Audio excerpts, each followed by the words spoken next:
आज के दौर की यदि बात करें तो समाज में देखने को मिलता है कि बुजुर्गों की सेवा भी पहले से बहुत कम हो चुकी है। और ये जो देखे होगी जी आपने, वृद्धाश्रमों की जो संख्या है उनमें भी बहुत बढ़ोतरी हुई है। हाँ, बिल्कुल सही आप कह रहे हैं। हम्म। तो जब एक बात बताओ आप, हम्म।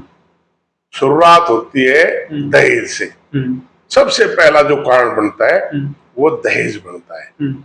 जब दहेज लिया, पत्नी के मन में आ गया कि पति तो खरीदा गया है, हम्म। और खरीदा है तो वो गुलाम है। और वृद्धाश्रम में जी हाँ, वो भी है, वही है, हाँ, साहूकार वाले जाते हैं। मैं वही तो आपको बता रहा हूँ। तो साहूकार वाले ज्यादा दहेज देते हैं। हाँ। ये भी देखो ना, वे महंगे महंगे दूल्हे खरीदते हैं। हाँ जी। तो वह सोचती है यार मैं तो यूं ही गुलाम, में इसकी नहीं सेवा करूं, इसके माता पिता की मैं क्या करूंगी। ठीक है ना। तो वे क्या करें, घर में उनको कोई रखने के लिए तैयार नहीं है। अच्छा, दूसरी बात, कई बुजुर्ग उनकी ऐसे उनकी आर्थिक स्थिति अच्छी है, लेकिन क्योंकि लड़के की भी पत्नी की भी अच्छी है, वे कह दे अपने पैसे को ले जा, कहीं हमें नहीं चाहता, कहीं रो पर हम नहीं रखे तेरे को।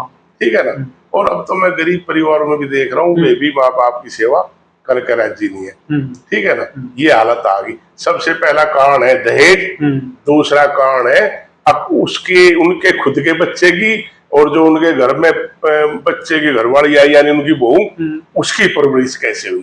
मैंने आपको थोड़ी देर पहले बताया था ना, इस दुनिया में दो ही चीज अपना असर दिखाती है, खून और माहौल। तो हाँ, खून भी दिखाता है उस परिवार का खून कैसा है। ठीक है ना। और एक माहौल कैसा है।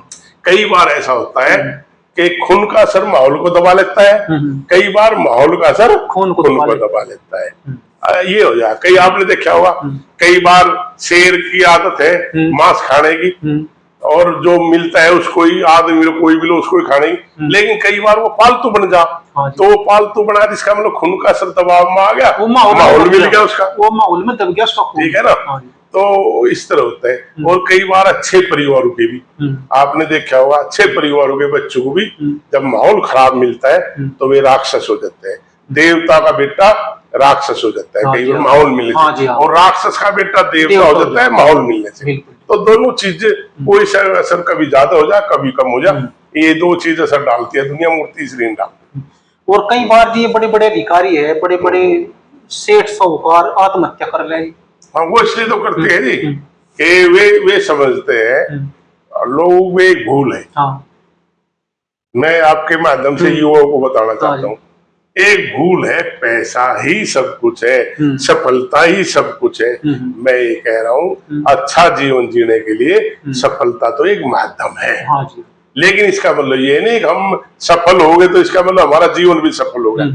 जीवन सफल होना अलग चीज है, और हम आर्थिक रूप में और शारीरिक रूप में, ठीक है ना, और सामाजिक रूप में मजबूत होना एक अलग चीज है। हम सोचते हैं हम सामाजिक रूप में मजबूत हो गए तो हम इसका मतलब मजबूत है, हमारा जीवन अच्छा है। हम आर्थिक रूप में मजबूत हो गए तो हमारा जीवन अच्छा हो गया। हम मानसिक तौर पर, ये नहीं है। जीवन एक अलग चीज है। ये चीजें सिर्फ सहायक है, सहायक तो है, लेकिन सोचे कोई इनके प्राप्त होने से हमारा जीवन खुशहाल हो गया, नहीं। तो जो वे आत्महत्या करते हैं वे इस तरह तो मजबूत है, लेकिन वे मानसिक तौर पर मजबूत नहीं रहते, और इसलिए उनके साथ फिर ऐसा होता है, या वे ऐसे होते हैं, या फिर कोई बड़ा तनाव इसलिए तो हो गया ना। वे मानसिक तौर पे इतने मजबूत नहीं होते, आर्थिक तौर पर सामाजिक तौर पर तो मजबूत हो लिए, है ना, लेकिन मानसिक तौर पर नहीं हो पाते। तो ये है। तो आदमियों सभी को मैं आपके माध्यम से बताना चाहता हूँ, खुशहाल जीवन जीने में ये चीजें सहायक जरूर है, लेकिन कोई सोचे इनके होने से ही खुशहाल जीवन जिया जा, नहीं। मैं इनको बहुत बहुत पैसे वाले पूरे दिन उनको हंसने का मौका नहीं मिलता, और बहुत बहुत गरीब आदमी ऐसे खिलखिला कर हंसते हैं, तो कौन सा जीवन अच्छा बन हो गया गरीब का जी। फिर तो ये है, जीवन अच्छा जीना अलग है, और सफलता प्राप्त करने की स्टेज में वो अलग चीज। बिल्कुल। एक और है पहलवान जी, ये देखने में मिलता है और कहते भी हैं जो जानकार हैं कि हर एक आदमी की जो मानसिक संतुलन है या एक शक्ति है, वो मानसिक हर किसी की सहन करने की अलग अलग ताकत होती है। कोई कितनी ऊंचाई तक मतलब वो सहन कर सके किसी तनाव को या दबाव को, कोई किसी की इतनी ताकत है कि वो इतने तक ही सहन कर सके, कोई इतने तक ही, कोई इतने में ही मर जाएगा, आत्महत्या कर लो। ये सब जगह हो ना मेरे भाई। हाँ जी। जैसे आंधी चलती है, कई बार देखा होगा ना, तूफान आता है तो बहुत से पेड़ बचते हैं, बहुत से गिरते हैं, जाते हैं जी, है ना। तो कह रहे मतलब ऐसे आदमियों में ये सब का स्तर अलग अलग दे रखा। लेकिन इतना जरूर मैं आपको कहूँ, जो थोड़ी देर पहले बताया था कि खून और माहौल, इनका असर रहता है। अगर आपको अच्छा माहौल मिल गया तो आप मानसिक तौर पे भी तगड़े हो जाओगे, और आपको खराब माहौल मिल गया तो आप टूट जाओगे, है ना। ऐसे शारीरिक रूप है, आप नशेड़ियों में बैठे लगोगे, शरीर से कमजोर हो जाओगे। आप खेल के मैदान में खेलने लगोगे, आप शारीरिक तौर पर मजबूत हो जाओगे।